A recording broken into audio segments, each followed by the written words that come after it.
And Frank, I hand it over to you.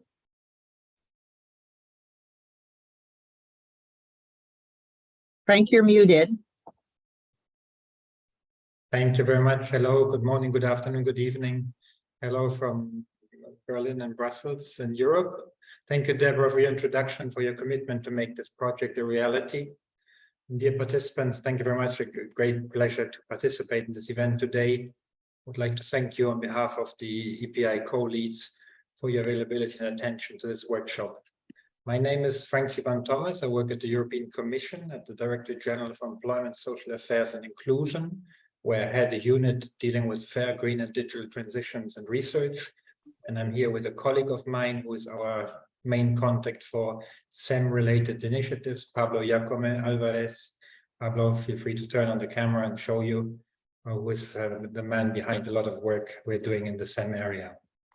Together with Canada and the United States in 2021, we have set up as co-leads a new initiative in the SEM Clean Energy Ministerial context, which is called Empowering People, Skills and Inclusivity for Just Transitions. This initiative has three main goals: to share lessons on successful policies that support just clean energy transitions, to highlight different policy mixes to support workers and communities, and to advocate for diversity and inclusiveness in the energy transition policies. We're very grateful to the colleagues from Canada and the United States, as well as from the International Energy Agency and the International Labour Organization, for their support in what I consider a successful development of this initiative so far, which has also produced tangible deliverables, including the series of workshops that we are kicking off today, but also a report released last year at the SEM 13 summit in Pittsburgh on good practices for reskilling and upskilling of the workforce for clean energy transitions. I'm also happy to share with you that last week at the SEM senior officials meeting in Rio de Janeiro in Brazil, important progress was made on many of these issues. In terms of green skills, we'll continue to work in this context to better equip policymakers with the necessary knowledge and skills to support the transition to a cleaner energy future. That's the reason for our event today. And finally, the Empowering People initiative is also working on two side events at SEM 14, including one on the promotion of lifestyle changes to achieve climate neutrality through measures promoting energy demand reductions. On the topic of today, let me say one word on the role of integrating all stakeholders into design, implementation, and monitoring of policies we need to ensure a clean energy transition, which is needed to ensure at the same time energy security while leaving no one behind, no person, no place. In the EU, as part of our related policy packages to promote a fair, clean energy transition, we have prepared in particular what we call a so-called Council recommendation on ensuring a fair transition towards climate neutrality. I'm mentioning it because this recommendation makes very clear that we cannot achieve our ambitious objectives without a whole of government, whole of economy approach. By this, we mean an approach which supports policy action based on the coordination of policy making and strengthened operational capacities at all levels and across all relevant policy areas. Therefore, in our recommendation, we recommend to member states in the European Union to put in place actions that coordinate policy making at all levels and across all relevant policy areas, including research and innovation, with a view to building an integrated and enabling policy framework, to encourage regional and local authorities to play an active role in the development, implementation, and monitoring of such policies, and to actively involve social partners at national, regional, and local levels in all stages of policymaking and implementation, and also to reach out to civil society. And last but not least, to support a fair green transition also in and with third countries in a joint effort. On today's event, as you know, today's event is intended to help representatives of national governments to prepare and contribute to an effective clean energy transition, including support for a skilled and inclusive workforce. To do so, as I tried to illustrate through our approach, involving the whole of economy is key. It's key to break existing silos between ministries and public bodies. This was also highlighted in the stark warning of the recently published synthesis report by the IPCC. This report contained a very clear call on the need of urgent, what they call near-term integrated climate action as there's a rapidly closing window of opportunity to secure a livable and sustainable future for all. The report further identifies that rapid and far-reaching transitions across all sectors and systems are necessary to achieve deep and sustained emission reductions and secure a livable and sustainable future for all. And it highlights the key role that also inclusion and social justice have to play in this context by stating that government action at subnational, national, and international levels with civil society and the private sector play a crucial role in enabling and accelerating shifts in development pathways towards sustainability. Therefore, the report argues prioritizing equity, climate justice, social justice, inclusion, and just transition processes is vital to enable adaptation and ambitious mitigation actions and climate resilient development. To such development, there are some key barriers, which include lack of political commitment, lack of private sectors and citizens' commitments, and involvement, among others. Moreover, as said, demand-side action is also required, including lifestyle changes in energy demand reductions. Those are just a few but essential elements, making clear that to deliver a fair transition in the energy sectors and beyond, it's key to build policies and measures together across departments and policy areas, following a whole of government and whole of society approach. This requires more collaboration and an exchange of strategies and best practices to learn from each other, to learn how we can overcome the current and potential future obstacles for the clean energy transition, to cooperate across all governmental entities, to exploit the opportunities and synergies that the clean energy transition brings, and to ensure close and open cooperation between governments and stakeholders, including social partners, civil society, making it a true whole of society approach.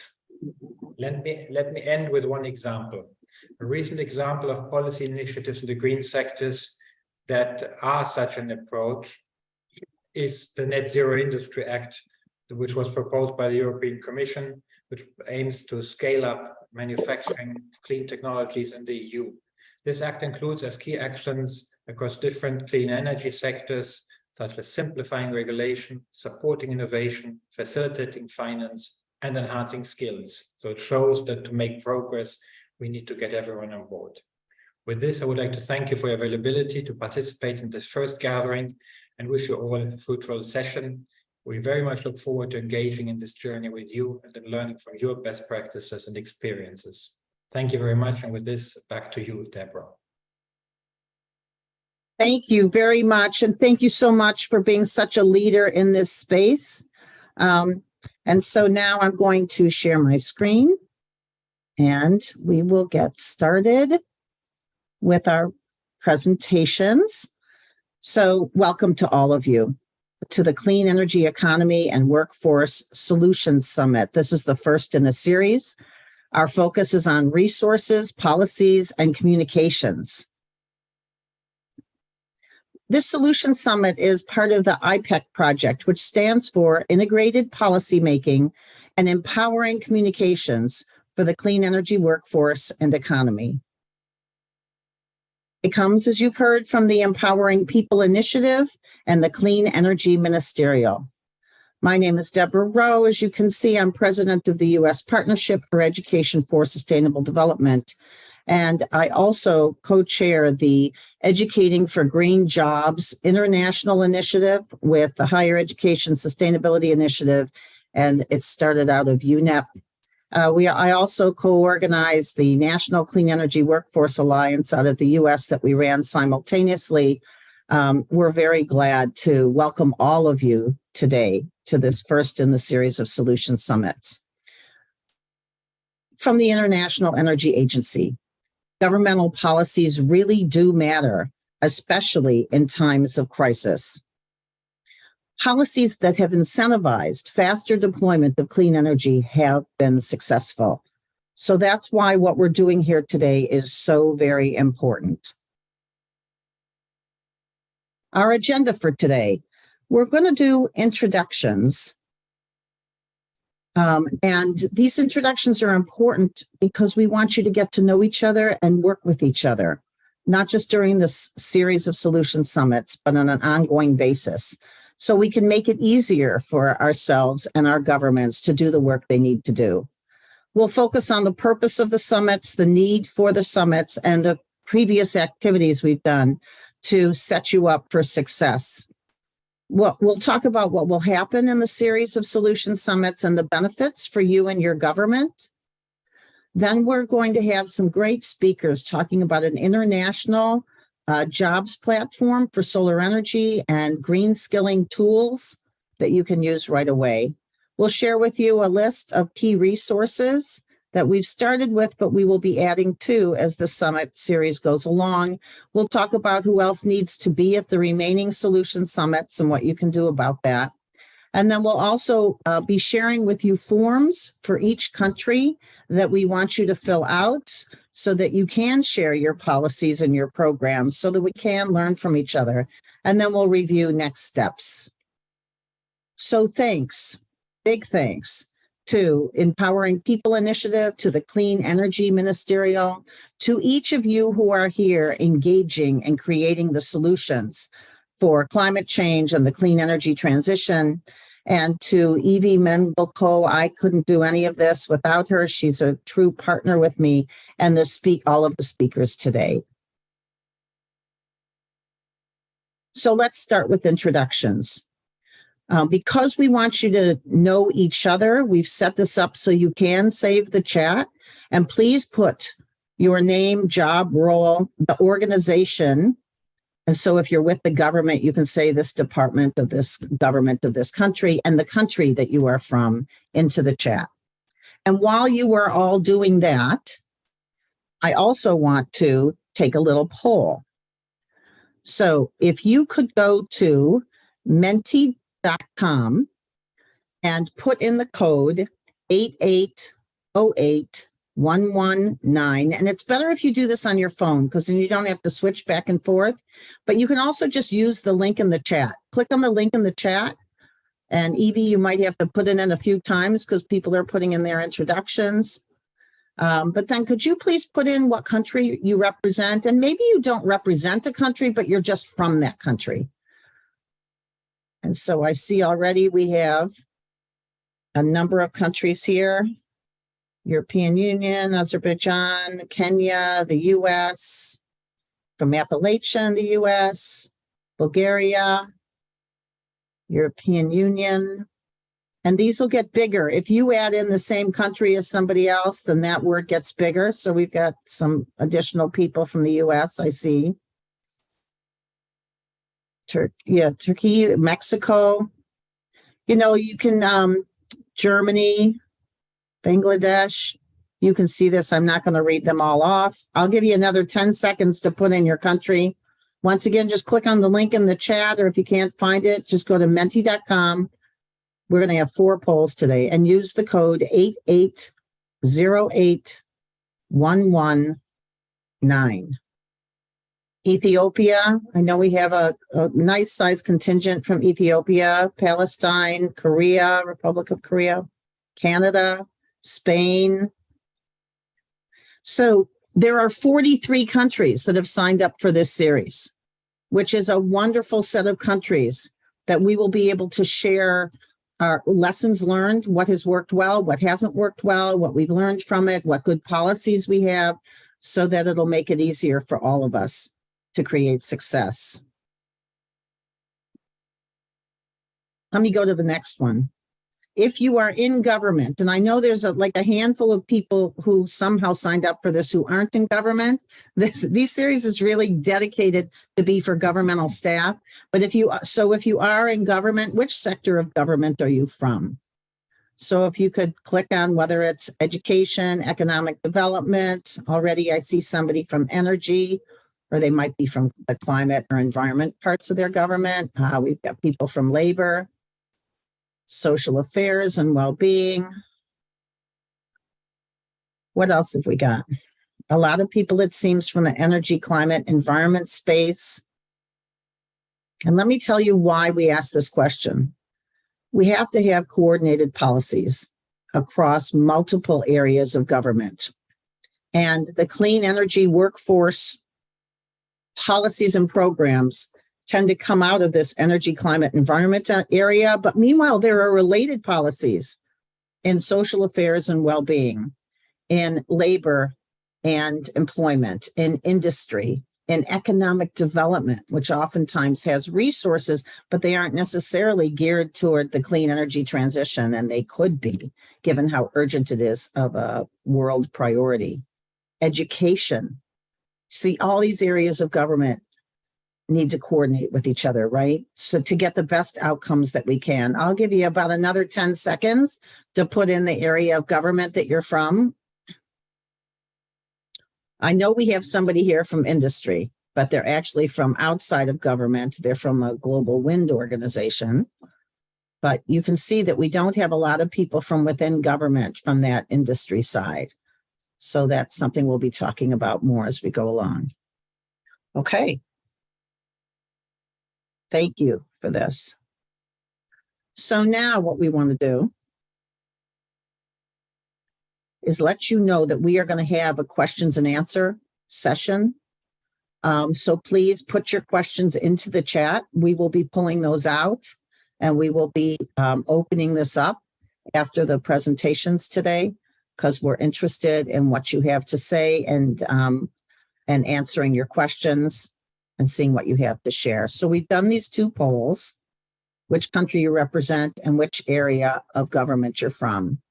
But we'd like more information so that you can learn from each other as well and connect for ongoing collaboration. So how does your job relate to clean energy workforce preparation and or inclusive clean energy economy? So you've heard that I've been in this field for 46 years, right? We went through 2 other rounds where we were told, oh yeah, it's all going to explode now. We need this big clean energy workforce. And then the jobs didn't show up because the inclusive clean energy economy policies weren't in place. For many countries, those are now in place or they're coming into place, but we need to make sure that's true, that we have a strong inclusive clean energy economy structured, as well as the workforce preparation. So please put into the chat, if your job does connect to either of these, please describe how it does. And while you're doing that, I'm going to continue because we have so much to share today. So I want to share the purpose of these summits. Number 1, to make it easier for you and your governments to produce a prepared and inclusive workforce for the clean energy transition. We're here to make it easier. Number 2, accelerate the rate of implementation to prevent the worst impacts of climate change and to create a clean energy, healthier set of economies with higher quality of life for all. So that's our opportunity and also our necessity, given what's going on with climate change. So how are we going to do that?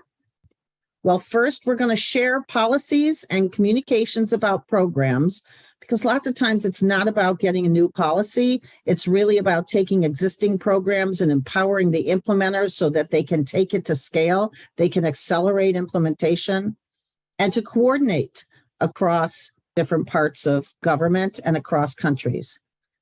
Also, to help you fill in your country's gaps and to connect you to opportunities. Once again, to make it easier. The whole series is focused on how we can make it easier for you. And the other how is to help you be entrepreneurs. So we'll talk more about what is an entrepreneur and how you can use those skills to accelerate change. Who can create the solutions? Each one of you in this meeting. One of the main barriers to creating a better future for all is that people say, but this isn't in my job description. So let's be clear. What we need today is not in enough job descriptions. Our bureaucracy hasn't necessarily caught up with the urgency of climate change and the clean energy transition. We cannot wait for our bureaucracies to change before we take action. So all over the world, people are stepping beyond their job descriptions to do what needs to be done. They're finding the time, and you can too.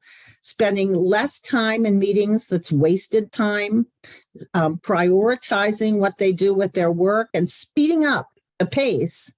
And I know many of you are already very busy, but with prioritization, we can add to these stories of people going beyond their job description to make a better world happen. All of you today are in a position to help create a more sustainable future. And in fact, we cannot get there without you. So I talked about being an entrepreneur a bit. Let me explain what I mean. Entrepreneurs are like entrepreneurs, but it's within an organization. Entrepreneurs are change agents within their organization, even though it isn't in their job description. And they are the internal champions. They look for the leverage points where they can create systems change. They understand the urgent tasks that are not in anybody's job description, but have to get done for humanity. And they look at where changes can be made, and they find allies to make it happen. So throughout the solution summits, we are going to be talking about what does it take to be an effective entrepreneur. And I'll just start with a story. So Olga is a woman who had a job in the government unrelated to clean energy workforce policies. But she knew that this was a gap and that we needed to ramp it up. So she shared her interest in that with her coworkers. And she found out that others were really worried about the environment as well. And they started having informal lunch gatherings to discuss their environmental concerns and how it relates to the clean energy transition. And the group had an idea. They were aware that there was a lot of good clean energy curricula that was out there, but it wasn't getting to educators. And they weren't being encouraged enough to use it or to share with each other how to use it in the best ways. So they worked on that. And in a variety of strategies, they ended up getting this clean energy integrated into the heating, ventilation, and air conditioning programs, the construction, the electrical programs throughout the country. They shared the idea with a related department that had related policy, but not right on target. And that department helped make it an ongoing process, of course, with the nudging of the original group and support.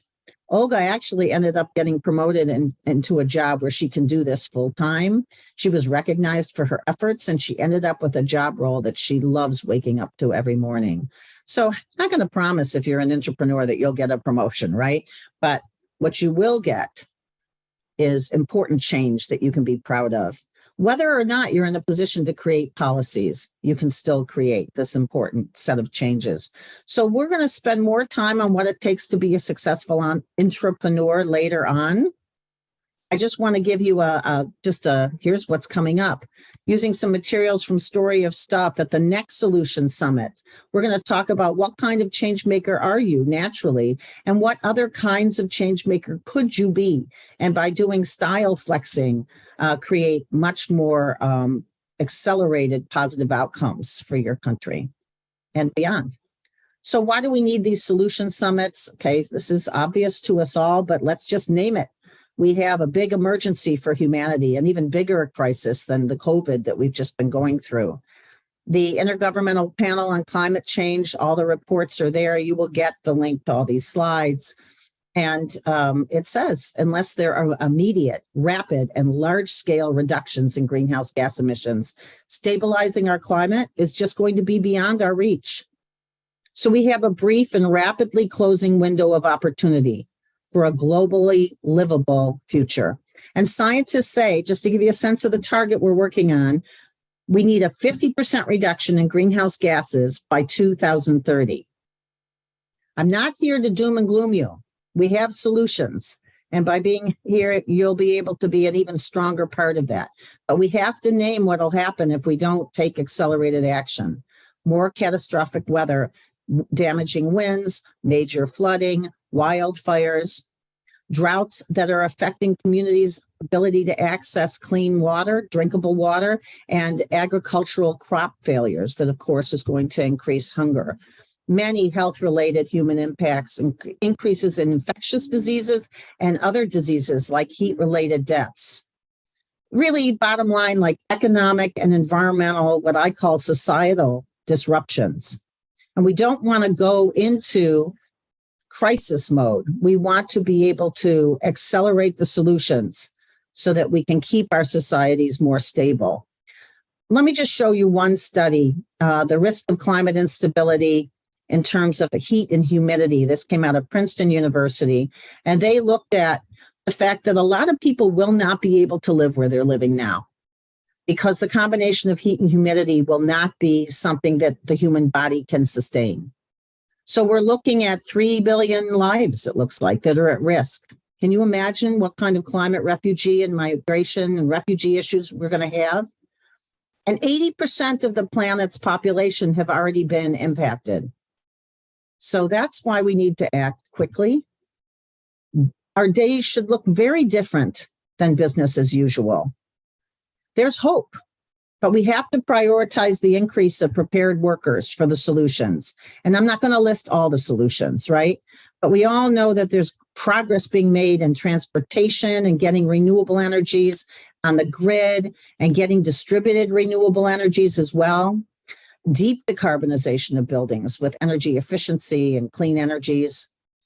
Basically, we need to reduce greenhouse gas emissions, mostly from reducing the combustion of fossil fuels as quickly as possible. And this first target, this 2030, is about that. You go beyond that, and there's other technologies that become really crucial.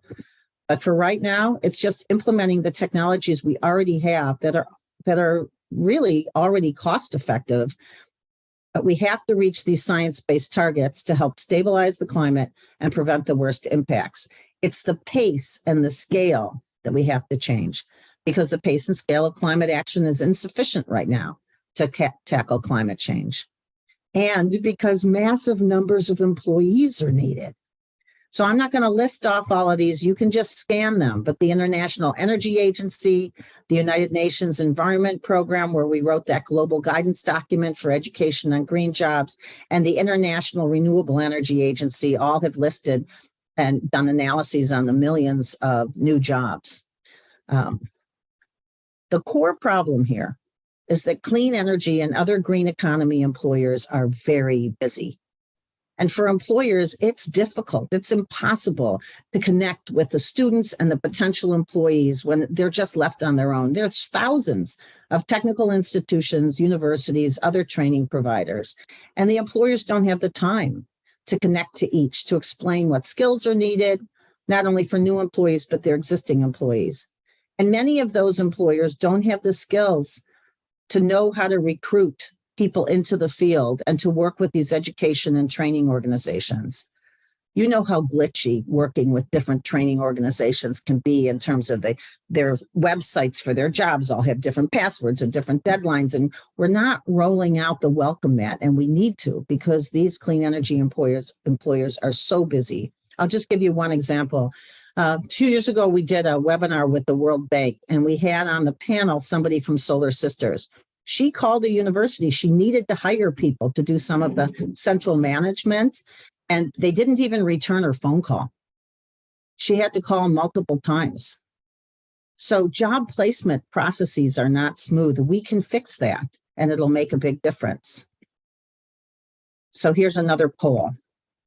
And this poll addresses a question for you as participants. What are you most excited about regarding your country's efforts to prepare the clean energy workforce and an inclusive, sustainable economy? You have some examples there of what you might say, but we're really interested in what you're excited about. Take a moment to feel those feelings.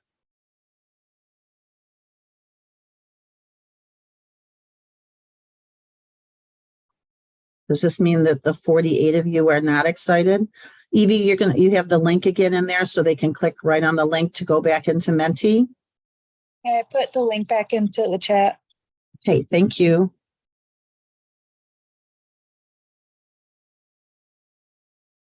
You like the diversity focus? Yes, we have this strong piece on creating a just clean energy transition, don't we? And that takes extra effort. So that's why we want to make that easier for you as well. Mitigating climate change, funding for the trades, yes.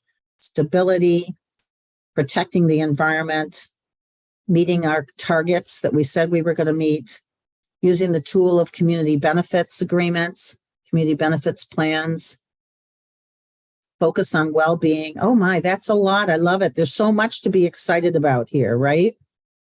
Equitable growth, prevent the warming, a fair future for all, a future for the next generation, justice. Wonderful. You can continue to add more to this, okay? And we will look at it afterwards and learn about what's motivating you. And thank you.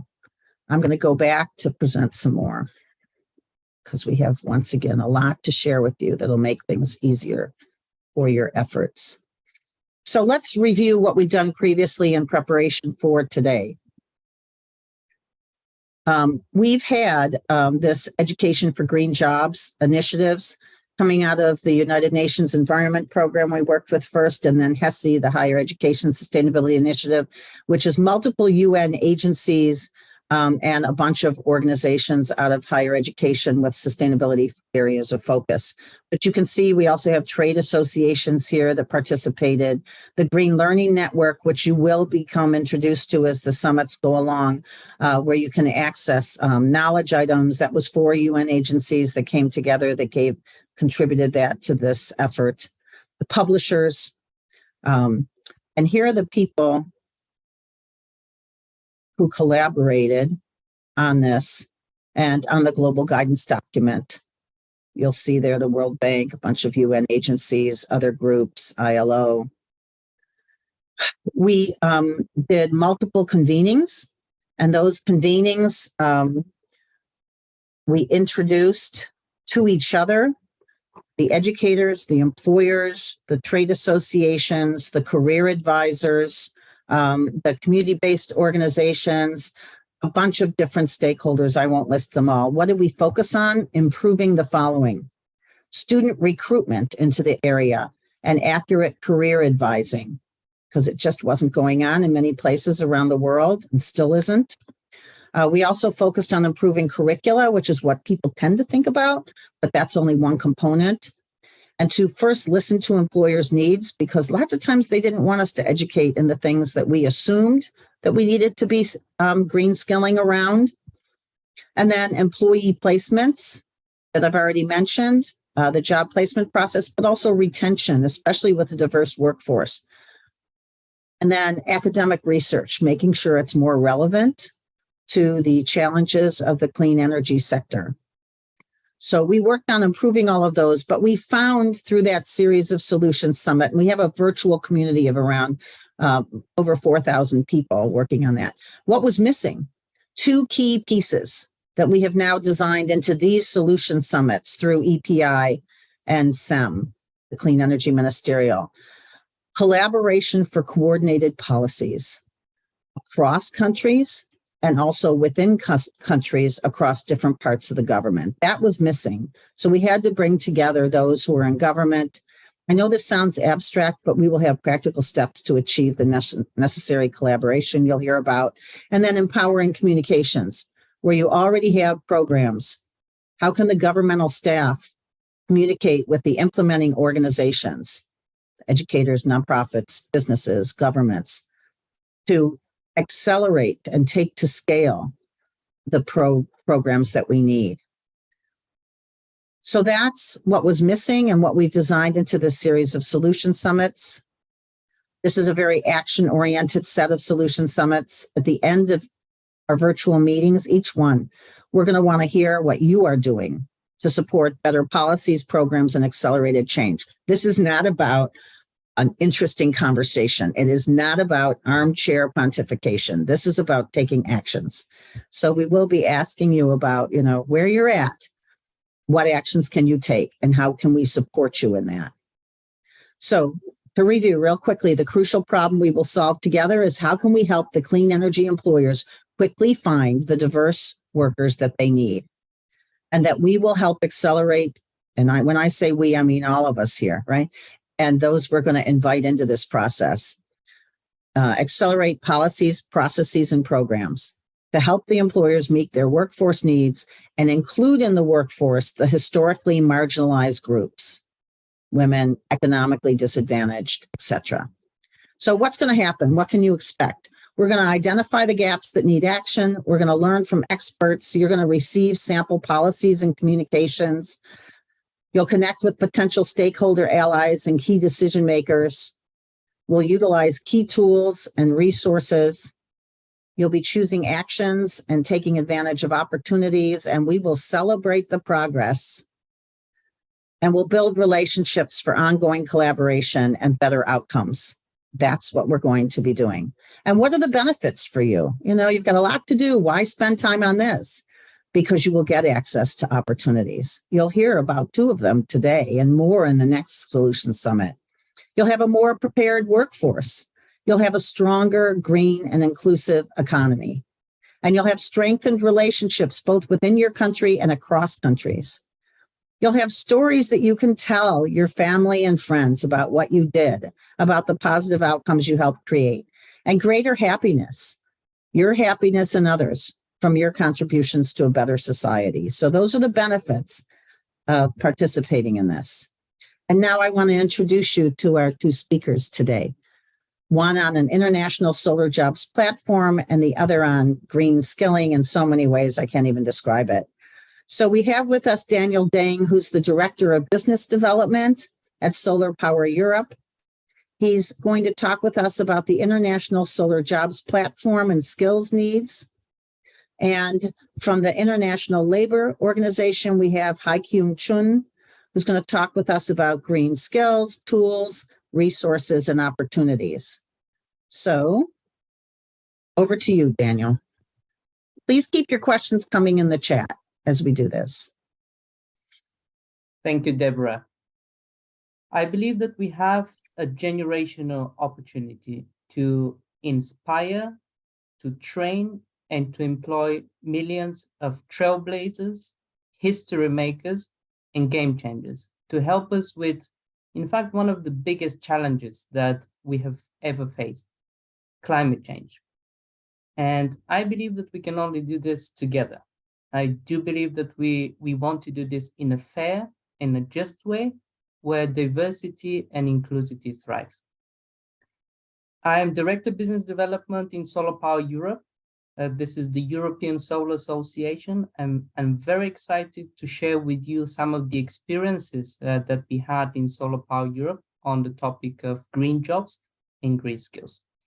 If we go on the next slide, what I prepared for this event is 2 main things. First is to share our analysis on the labor market tensions, especially from the perspective of the solar market. And the second is actually to share the actions, the activities that we are already undertaking in solar, but in particular in our association. If we go to the next slide, maybe the next one. Thank you, Deborah. What we analyze in solar is that some of the key elements of our sector when it comes to skills and type of workers that we need fall within installers, electricians, and engineers. And in fact, we believe that these are the type of workers that we definitely need to help us to ensure that we don't slow down the deployment of renewables, which is so much needed in the energy transition. But although these are, I would say, the usual suspects, right, in terms of profiles of workers, our analysis showed that to have a proper and fast energy transition, in fact, we need also upskilling in domains such as public administration, the banking sector, the construction sector, and in fact, many more. In fact, talking to companies in manufacturing, for example, in solar, and a good example is inverter manufacturers. And for those of you who are maybe new to solar, inverters, we call them the brains of the solar systems. And even those companies say that they don't only need brain surgeons to operate the brains of the solar systems, which really shows that we need a diverse set of skills, we need a diverse set of workers, we need a diverse set of profiles. When it comes to promotion and acceleration of skilling, we identified that there are key areas that we need to focus our attention. First of all is communication on the key role of the on-field workers of transition. We do believe that these on-field workers are in fact the heroes of the transitions, and these are the people that will be relying so heavily to help us with some of the key challenges that we have in our sector, but also in other renewable energy sectors out there. The second thing that we identify is the creation of specialized fast-track courses and training programs that are dedicated for electricians, for PV, but also we see that this is relevant for other sectors as well. In addition to this, we identified the need for support and harmonization of trainings. We started with analysis of the EU countries, but we do believe that this is a challenge that is shared actually globally. In addition to this, we know that we can only do this together, as mentioned in my introduction, and that is why sharing best practices for us is absolutely key to accelerate the skilling of workers. In addition to this, we believe that, in fact, movement of people, movement of workers within the EU as a start, but also in other countries is absolutely necessary. Having a harmonized scheme for movement and integration of workers in the EU and outside of EU is absolutely crucial. If we go to the next slide, I'll be sharing with you what are the actions and the key activities that we have in Solar Power Europe to support all that. So if we go to the next slide, we started with a campaign in 2021. We called it the Solar Works campaign to raise awareness of the types of jobs and the types of skills that exist in solar. So this was a communication campaign. We had a partnership with the philanthropic arm of Google. And really the idea was to share the stories of some of those workers that are already contributing to the energy transition. Now, after the campaign in 2021, we felt that this is not enough. And we had to do a lot more to connect, first of all, the people who want to learn more about solar, but also the people who maybe are already part of other industries. They have the skills that we need in our sector and also other renewable energy sectors, but do not necessarily have the right resources, do not know exactly what kind of jobs they can have in solar and other renewable energy sectors. And therefore, we created a Solar Works Fair, which essentially is an annual online event connecting job seekers and job providers in the solar sector. In addition to that, in December 2022, we established a so-called Solar Works platform, which is a 24/7 online platform connecting, on one hand, job seekers, right, who already are aware of the various opportunities in solar, with companies who are offering jobs, and at the same time with training providers. The platform itself is using an algorithm that is showing to the job seekers what are the types of skills that they're missing that are actually sought after by the companies, and therefore suggesting relevant training courses, suggesting to connect with various training providers and education institutions to ensure that they can help them with their skills gaps. Now, in addition to this, we have been working very heavily on creating various guides and reports to support the work on jobs and skills. If you go on to the next slide, I'd like also to share with you what we are doing beyond the practical tools and events that we are organizing. As a European Solar Association, we believe that policy and engagement with policymakers is absolutely critical. We have been very successful with raising awareness among policymakers, but we felt that we can take even further steps to engage more with the people from the institutions. We established a solar skills task force. This is a global effort to identify more skills gap in our sector and also create detailed policy recommendations. In addition to this, we are part of the European Solar Industry Alliance. This is a European effort, but as I said, we are more than happy to share our experiences with the global community. In this alliance, we support the proper skilling of workers to enable European manufacturing renaissance, which is something that Europe needs. But we know that this is not going to be enough. We know that Europe can obviously take a leading role, but we do want to partner globally in these kind of initiatives. Last but not least, we are part of the Renewable Energy Skills Partnership, which is part of the European Pact for Skills. There we are working with various other associations and institutions to identify key common challenges with other renewable sectors, such as wind, for example. We are developing policy recommendations, and we are trying to launch a new wide training program, but also share this experience with the global community so that this can be replicated all around the world. What I also want to mention is that all the tools that we're developing and all the events that we're organizing are free to attend. They are targeting the global community. Yes, we started those in Europe, but the idea is to share our experiences and to share our knowledge with our global partners with our global organizations to ensure that this transition is happening worldwide and not just in Europe. Thank you so much for your attention. If you have any questions or comments, feel free to contact me after the events. In the last slide, you will see also my contact details. Thank you. Thank you so much, Daniel. I really appreciate all of your efforts. And Daniel and I talked early on when they were designing the platform about let's not make it just for Europe. Let's make it for the whole world. And so please do take advantage of all of these. But even more importantly, I think you and Evie, if you can put his email into the chat, that'd be great. Or Daniel, if you want to put yours in. I think it also just demonstrates the power of collaboration here and what we can accomplish.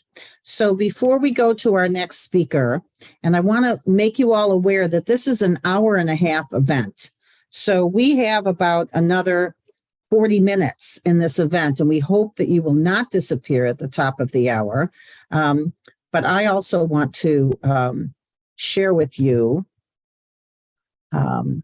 we are going to show you later on, so I'm just going to take you there right now to make sure you all have it. We've created a tiny URL for you, and it's tinyurl.com/SEMworkforce. And in here are the resources that you will be using. And so there's a list for the Next Solutions Summit. We'll get to that in more detail after the top of the hour. But I also, well, it's top of the hour for some countries, right? I also want to make sure you all see this. You just saw the power of sharing policies and collaborative programs. So for each of your countries, we have created a form. You'll get the link to this. You'll be able to go in. So for example, for Argentina, multiple people are here from Argentina, or at least registered, and you will put in the names of the office that you're a part of from the government or the organizations, your name, so you can know who you are with each other. And then you'll see that we've listed policy areas in each of the rows. So aggregated workforce policies, business development and product education for business owners, curricula, career advising, etc. And then we have another section down below headed by this orange line on economic policies for an inclusive and robust clean energy transition.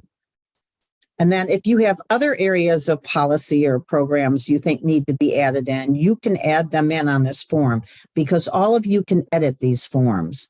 What we're asking you to do is, if you've already got a policy passed in a certain area, like business development, you would put the information in here with the link to the policy. If it's in process, you're trying to pass it, you can say, yes, we're trying to pass it. If you have any information, you can put the link in there. If it's a gap for your country, then let us know it's a gap. And if it's a gap and a high priority, let us know if it's a high priority. So that's the policy columns. And then on the program column, starting with column F, Are you already communicating about the importance of expanding and accelerating these programs with stakeholders? Lots of times that can be done without additional funds. It's just sharing what they can utilize.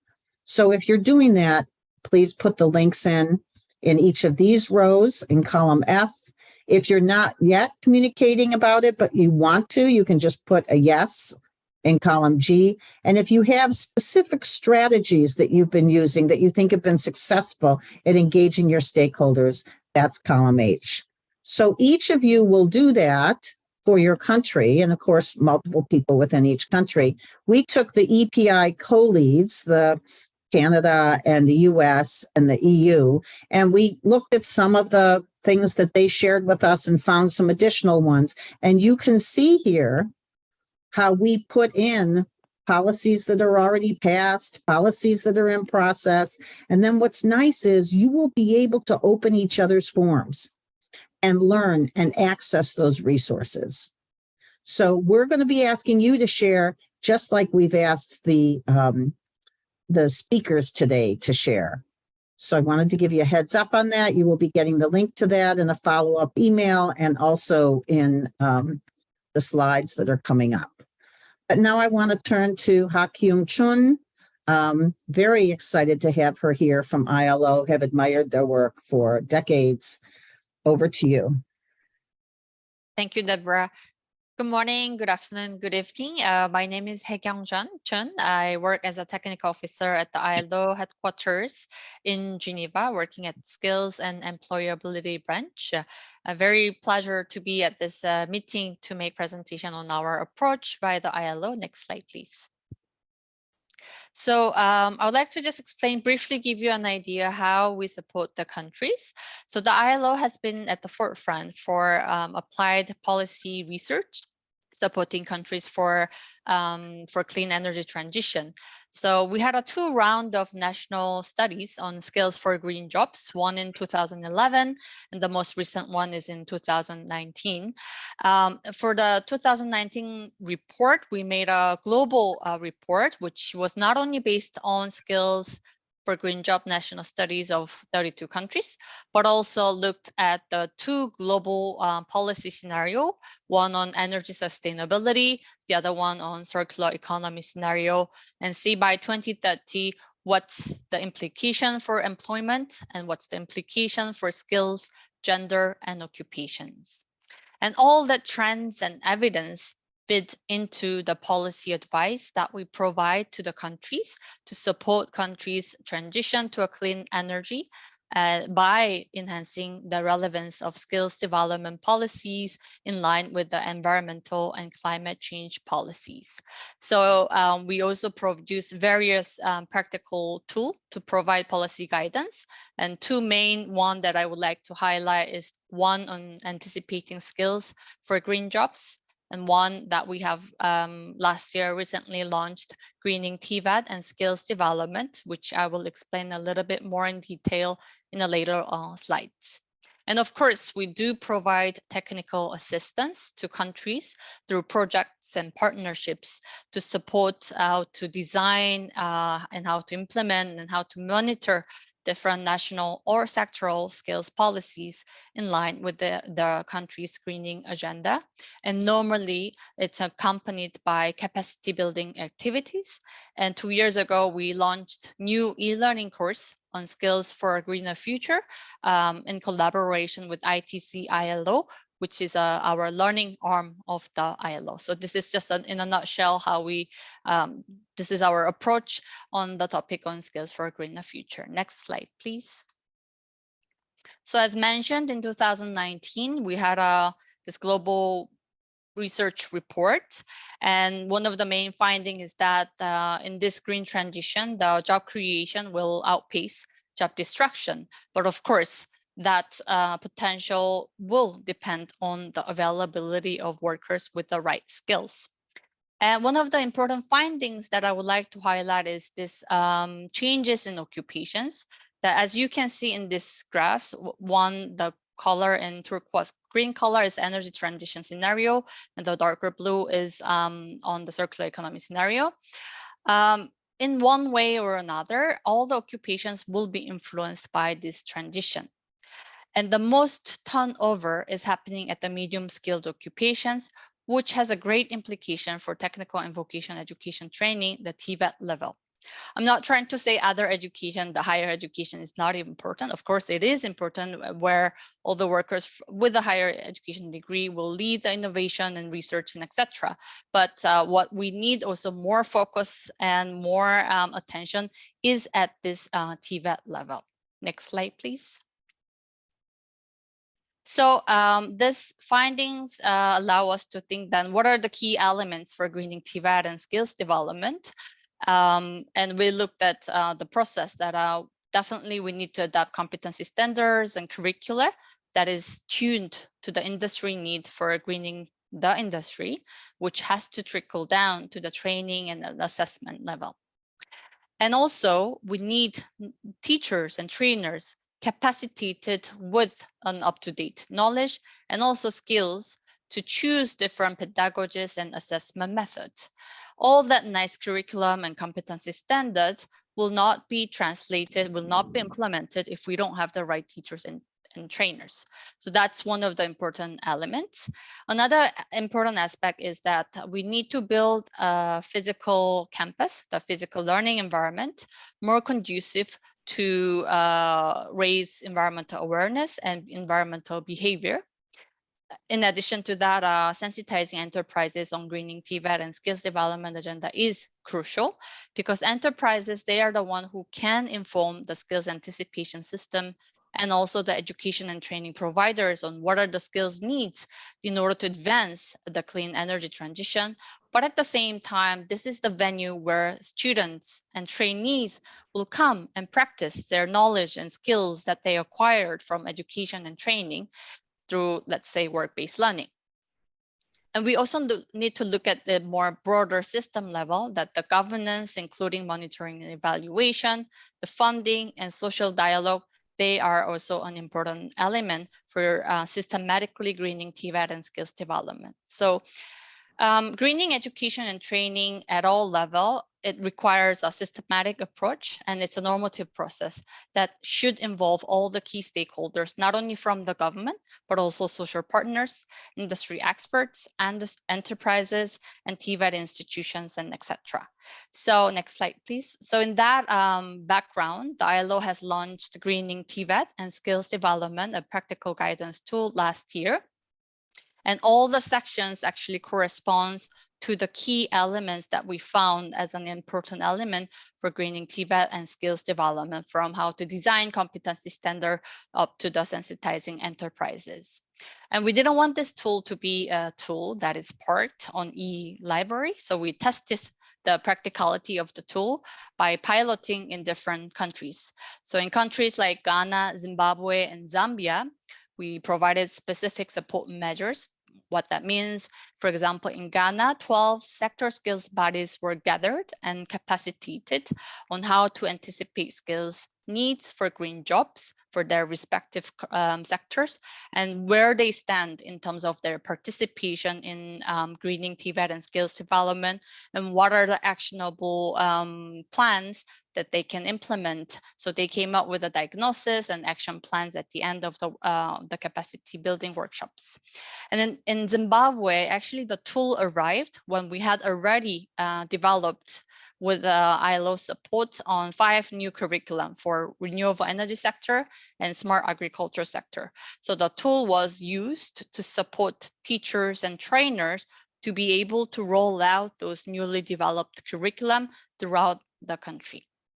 And in countries like Cambodia and Thailand and the Philippines, we made a tailored coaching program, meaning that the constituents wanted to actually know how to use this tool step by step in their country context. So they chose 2 priority sectors and 2 occupations per sector. And we tried to utilize this tool to apply and bring the green element for their curriculum development and competency standards. This was in a nutshell how we piloted in different countries. Of course, feel free to reach out to me if it will be your interest of using this tool. We'll be happy to support you on any ends. And next slide, please. And as I mentioned earlier, skills anticipation is indeed very important, as we need to know what kind of skills we would need in the future. And at the ILO, we use a sectoral approach, meaning looking at more at a granular level, at the sectoral level. And this approach was developed in 2010 and has been gradually developed, updated, and applied in 25 different countries in more than 50 sectors. This methodology is called Skills for Trade and Economic Diversification. It is indeed was designed to be applied for tradable sectors, but more and more because of the demand from the countries, it has been applied for non-tradable sectors. And recently, there has been an increasing demand for utilizing in sectors with a greening potential. So we are actually at the moment adopting the tool a little bit with a green angle, but I would like to share the principles because it won't change. So at the startup phase, normally at the project level, we choose 2 priority sectors. Obviously, we can't look at all the economic sector at once. So in this case, we would need to look at the NDCs. What is the national development plan of the country? How does sector affect on the employment? And then we move on to the diagnostic phase once the sectors are chosen based on the national stakeholder consultation. And then there's a section where we diagnose where, looking at the sector's profile, key trends, what are the supply, demand of the skills, what are the business environment, and what is the business capability gap that is caused by skills, because there are also factors that affect other than skills. So it's based on the desk research, consultation, and if needed, we also conduct establishment surveys. Then the synthesis and the recommendations are presented at technical and policy foresight workshop, where the national and key sectoral key stakeholders come together and they look at the diagnosis and recommendations and then fill in the information gap. And then there's a further validation process and we come up with a sector skills strategy plan. And then there's an implementation phase where the stakeholders choose priority implementation area in their country context, and then they implement further. So throughout this process, what we as ILO, we emphasize and support is learning by doing, the strong ownership of the national and key stakeholders, and also capacity building of the stakeholders throughout the whole process. So the next slide, please. We also have various different tools and products and skills for a greener future. Feel free to actually check on our website. And recently, more and more, we see that there's an area of this green and digital arena where how they interact is important to look at. So we are currently looking at this, looking at updating our Skills for a Greener Future report, looking at the twin transitions effect on the employment and therefore skills requirements. So please stay tuned, and I'm leaving my email address on the chat. So feel free to reach out to us if you have any questions on our ILO's approach and other publications. So over to you, Deborah. Thank you. Thank you so very much. They are so busy. We're so pleased that they could join us here today. And you can see that Hakyun's work and her team are right on target with what we need to be doing. And we need to be doing it quickly. So I put her email into the chat. I think she might be too. Please make use of that and let's get going, right? If you're not already working with their resources. Now we have additional key resources we put together for you. Everything for this Solution Summit series is at one link and at that link is also the resources document and those country forms that I shared with you. That link, we've made it easier for you to remember. You don't even have to put in the HTTPS. It's just tinyurl.com/SEMworkforce. tinyurl.com/SEMworkforce. It's in the chat. You don't even have to wait for our follow-up email. And when you go in there, you will see, well, actually, there's more than 2 folders now. We've added some more since I made this slide. And if you click on the resources and knowledge items folder, you will see the resource sheet that looks like this at the top. It says key resources for EPI Solution Summits. And there's a lot there, but you can use it at the pace that works for you, hopefully an accelerated pace, given the urgent needs. And we're going to be putting the presentation slides in there as well, and the link to the recording from today.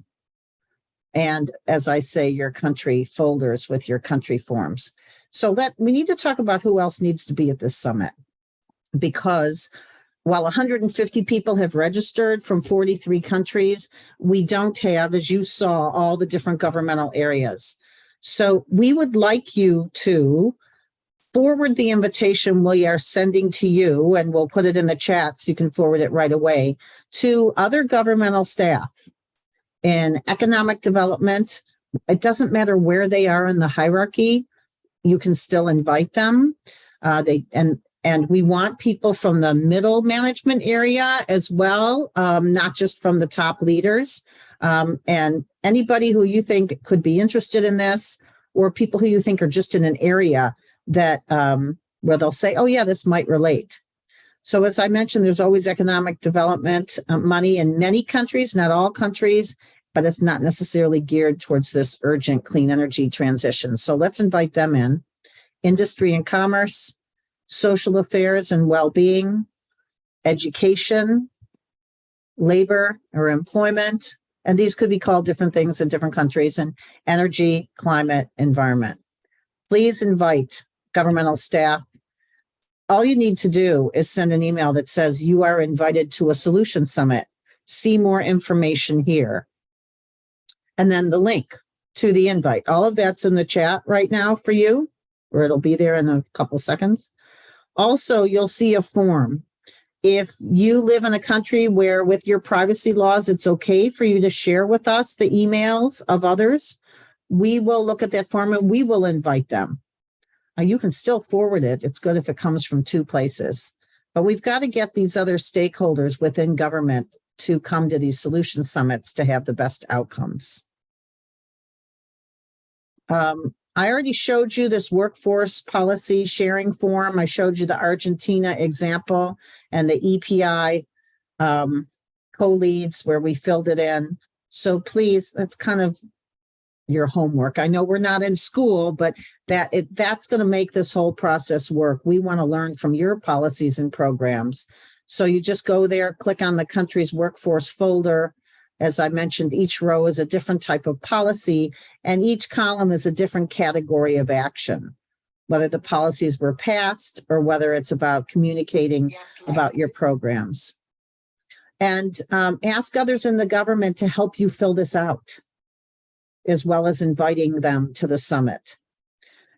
So if you have questions on that, on your form is an email where you can send us questions if you have any questions about the form. Here's just to make it easier for you of like, how are you going to ask others to fill out the form? We actually put together some verbiage that you might use. You're welcome to use your own or to edit this. Just to say, I've been asked to help our government fill out this form about policies and programs related to workforce development for a clean energy transition. Would you please help fill in this form with clean energy workforce policies and programs? And also, and this is important, right? Also, who else should I ask to help fill in the form? And then you can invite them to the Solution Summit at the same time. Now, you could forward this form to others anywhere in your country's government. Doesn't necessarily have to be national. There might be strong regional governments, like in Canada, where it's by the provinces. And you can also share it with other countries. So any place where you think people might know about workforce and education policies, economic development, and programs for a clean energy and green economy. So we're ready to hear from you. We'd like to get some comments from you. How are you going to reach out to the other parts of your government to get the information to fill out the form? You can literally just unmute yourself. We set this up as a meeting, not as a webinar. We like to be interactive. And tell us how you can reach out to the other parts of your government to get the information to fill out the form. You can also put messages in the chat to me or to everyone on this. How are we going to get this done? Thanks, Deb. There is one question for ILO. asking about any resources and support for, and I'm just getting the precise language. So for the ILO supported countries, is there any support for reforming or making human capital development policy? Thank you for the question, Nadan. So from the ILO perspective, for a successful human capital development policy or skills policies, it requires quite a comprehensive and systematic approach to skills, education, and training based on policy coherence, key stakeholder coordination, and social dialogue. So we support countries to enhance those policy coherence and coordination, meaning bringing all the relevant line ministries, social partners when it comes to formulate and design the policy, as well as to implement and monitor where actually more collaboration is needed. So for example, when it comes to skills for human resource, I would say human capital development for skills for green jobs, normally the Ministry of Environment and Ministry of Employment and Labor should talk to each other to enhance the policy coherence and coordination. But I'm not trying to generalize, but in many cases, in many countries, that is not the case. So what we do when it comes to, let's say, formulating the skills strategy, sectoral skills strategy, we bring those line ministries on board, social partners, industry experts, so that they inform each other on what they are doing in terms of policy, what are the measures, and how to make it coherent. Because when we sometimes look at the NDCs, some of the NDCs don't even talk about the training and education, but we know that all that commitment that the countries make through the NDCs cannot be materialized without the available skills and workforce. So this is really an area where the ILO support to bring the key stakeholders together to enhance the policy coherence and coordination throughout the country and also at the sectoral level. And I hope that answered your question. Over to you, Deborah. Thank you. So there was a question in the chat, and I thought it was a good one. It's, look, I think NGOs are the key to reskilling, Jacob said, and that, you know, we're training people, we're advocating for policies. Can we be invited to this whole process? So let me just give you a preview. I say yes to you on two levels. One is, if you go into that country's folder, you will see in there one of the forms is blank. And by the way, you may have to search for your country because the order changes depending on who's modified it last. So don't worry if it's not in alphabetical order, just search for your country. But Evie, do you remember the name of the blank form, what we called it, or did we just call it blank form? Anyway, we'll make sure it's a blank form in there. Yeah, go ahead. Yeah, it's pretty much just called blank Form. workforce form, I think. Yeah, so if you want to, you can make a copy of that form and you can put your name in as a nonprofit and you can share your resources. Also, if you're working with governmental staff, they can put in the links that you have to share in their forms. That's one. The other thing is that we haven't made a final decision in terms of the solution summits, but I'm seriously thinking about at our next summit, I know we're going to do a little bit of stakeholder analysis and identifying who your potential allies are as an entrepreneur. And we're thinking about inviting those allies to either the May or both the May and June meetings and opening it up. But we'll have to see. I'm still looking at how people are interacting here today. I know we need more governmental staff at the next meeting, and then we'll be making a decision. So thank you for that. I want to tell you that while we were talking, I got a texts, you know, and I got one of those called direct messages in the chat. So a lot of people talked about going to meetings and sharing the forms that you need to fill out, that we're asking you to fill out at those meetings, and asking them to help you and also inviting them to the next summit at the same time. That was the most common that I got. Does anybody want to unmute on this? Because otherwise I'm going to continue on. Okay, I hope you guys are going to be talking more moving forward. And that's really what this next poll is about. We want to see how you can interact outside of the meetings. So let me take you to the next poll. Which platform would you prefer to use to continue collaborations? We've already created a private LinkedIn group for you. Would you use that? Or would you prefer to have like one of those Google listservs where you just put in a phrase like SEM workforce, and then it goes to everybody who's been registering for these summits? So I've got one person who likes that. Or would you rather have access to both? Or is there something else that you would like to have instead for communicating outside of the meetings? And you can put that into the chat. So if you would go back to the Menti, you guys are liking the Google groups and both. Okay, let me get more inputs though. This is really we're going to pay attention to your votes. There's 44 of you on this event. Once again, the link to the Menti is in the chat. I want to thank Evie for all of the links that she's been putting in the chat. Okay. All right. It looks like we're going to want to be doing both. So we will set up both for you, and we will go ahead and get that out to you in the follow-up email so that you can communicate with each other. And we also have this Green Learning Network platform where you'll be able to share additional knowledge items, but we'll be talking about that in a later Solutions Summit. Is that all I've got? Is 11 people giving input on this? We really would like you to vote on this if you would, because we want to do what's going to work for you. So please, if you would continue, I'm not going to close this thing up. You can continue to give us input. But I do want to talk. For your information, there is also people on the chat giving some inputs as well. So we have a little bit. Oh, great. Thank you. Thanks a lot. No worries. Okay. So next steps. Okay. For progress and benefits, you need to register for the next summit. You're not automatically registered. And the links are coming into the chat. Forward that summit invitation to others. Fill out the sharing form with others from your country. Review the resources doc that we put together for you. Are you feeling stuck? Are you feeling hesitant, or do you have suggestions on how to make this better? We actually have a form for you to fill out about that. And that form is also in that tinyurl.com/SEM workforce, but it's also, the link is here in the chat. And it'll be anonymous. Whatever you put into that, I'm feeling stuck or hesitant. For many years, I helped training organizations, colleges and universities and TVETs start their programs, and they had stuck points. We get it that you may have stuck points. Employers, you may have stuck points. And it's okay if you want to say, my upper level management is just in the way, because we will never name the person that came from. We'll just talk about strategies to overcome it. Okay, so you can fill out that form.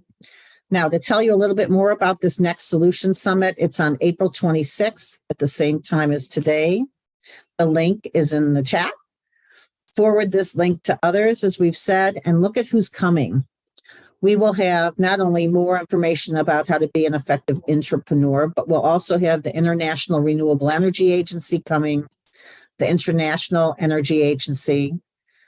ICLEI Global is an association of 2,500 mayors, mostly from the global south, who are under-resourced and are feeling some of the worst impacts from climate change. And they have great ideas about how we can collaborate with cities to get this done. We'll have John Berry, who's actually on today. Thank you, John, from the Global Wind Organization. And of course, as I said, we're going to talk more about how you can be a more impactful change maker. But now we want to move into questions and answers. So I want to open up the floor. LJ, maybe you can tell me, or Evie, or about questions, or any of you who are co-hosts today, right? Questions that have come up in the chat that we can answer. But also you can raise your hand and ask to be unmuted. So who wants to share something? And I'm going to go ahead and look at the chat as well. Oh, good. It looks like Evie made a form for NGOs.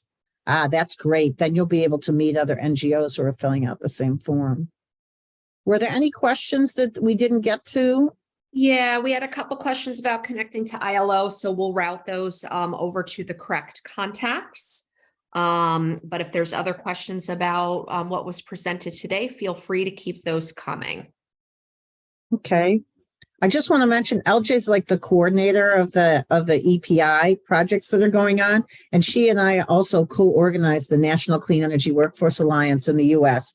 So it's just wonderful to have her on board here. The slides will be available and the recording. Evie, we decided, where are we putting those? It's going to be in the resources folder. Is that right? Yeah. Yep. And you'll also get a follow-up email with them. Okay. It looks like Hyun has answered some things in the chat as well. Anything else you want to address? Nobody wants to unmute and tell us about something you have that's exciting to share that we should go look at? Deborah, maybe while we're waiting, there is something that I can share from my own experience while working at the European Commission, and this that sometimes the best way to find synergies is to really look at people that are interested and are proactive, and they are trying to really do things and to go beyond what is asked of them every single morning when they connect to the laptop, so to say. So sometimes it's as easy as going to the personal level and identifying these people that are really interested and just connecting with them. It might sound just silly or too simple to be true, but sometimes it really works, because you never know how maybe the other unit is the perfect or department is the perfect place to develop that. But if the right people are not there, or they are too busy with other things, it really goes down to having a coffee with a colleague and identifying that he or she is interested in that, and then sharing the information. Then the information can be not look at, of course, but you never know where it lands. So yeah, I would encourage all of you to be proactive in sharing this information and the links that all the team were putting in the chat, because you never know where it might land and who could pick it up. Great. That's great. And I got to tell you, Pablo and I have done that, right? So I've been learning about all these things that the European Union is doing that I wasn't aware of, that we took back to US work. And then also he let me know about others. Ashagri Gipton, who's on here today. Hi, I see you. From Ethiopia. He reached out to colleagues to come today. They've got a great group, like 13 people registered from Ethiopia. That's so smart. And he did that outreach. I couldn't do it. And then also we've been sharing, there's thousands of master's programs now in universities that are related to sustainability. And so we actually gave a fellow to Ethiopia to help work on some projects where they didn't have the budget for it. There are all sorts of other things that we can do once we are connected. So it looks like there are some great, WhatsApp. Oh, okay. If we have a lot of votes for WhatsApp, we could do a WhatsApp as well. So that's interesting for us to look at, because that's easier, I think, for some internationally. Let us know. Put it in the chat if you'd rather have a WhatsApp. Okay. Look at this for timing. We did well in terms of fitting into this hour and a half, and you all stayed with us. I think we lost one person, which is great. We could go into small groups, but I think we're out of time, and I really want you guys to talk more. So think about that for next time. In terms of the power of what you do, we can choose to help create a sustainable future. And on behalf of the Empowering People Initiative and the Clean Energy Ministerial, I want to congratulate all of you on what you've already done. I know many of you are deeply embedded in this work or related work. Even more so, though, I want to congratulate you on all you will be doing in the near future for the planet and humanity. And then maybe most importantly, right, if you want to share what you're going to do after today's meeting in the chat, we want to hear from you about what you're going to do. So we'll look for those items in the chat, even if it's just, I'll sign up for the summit, I'll look at the resources, I'll fill out the form. We're looking for those kinds of responses. And you can send it to all of us, you can send it to me directly, but please make those commitments to action. And then I'm just going to open it up for closing comments. We've got 3 minutes. Our panel or our co-hosts, do we have any closing comments? Deborah, could you just let folks know one more time where they can find the slides and other materials from the meeting as a follow-up? Sure. So I'm actually going to demonstrate how you do that. Evie, can you put it into the chat? So here we go. If you just, go to a new tab and you put in tiny, this is what's in the chat, right? Evie, it's in there. tinyurl.com/SEM workforce. That takes you to the whole drive. And then in this drive, if you click on this first folder, you will get to the countries. And then you just look through it and you can find your country, all of the countries we've created a form for. That's just a Google sheet, right? So you're just clicking into the cell and you're filling it in. And then if you click on Next Solution Summit, you will see both the invitation to the Solution Summit, and you will also see the document where you can fill in your hesitancies. Well, that's showing up like that because I'm the creator of the document with Evie, but it won't show like that to you. It'll just be the form for you to fill out. Oh, I'm sorry. I said the hesitancies. It's not that. It's the ministerial. It's the ministerial and governmental agency contacts so that we can invite them to the summit for you. So both the invitation and you can share with us your contacts so we can invite people. That is in the folder that's on the Next Solution Summit.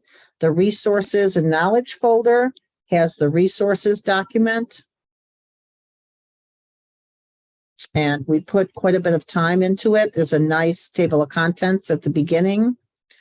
We will be putting in more. This is a live document. We just didn't want to overload you at the beginning. And then in the Share Your Barriers folder, that's where the form is, where you can share your hesitancy. And all of this will come to you as a follow-up email. Okay, 1 minute left. Any closing comments besides a big thank you to everybody? I think that the main comment that I have to close is just that it gives hope to see people motivated and to see people connecting and so on. So yeah, really happy with the turnout of the event. Thank you. Thank you, everybody. We'll see you soon. Thank you, everybody.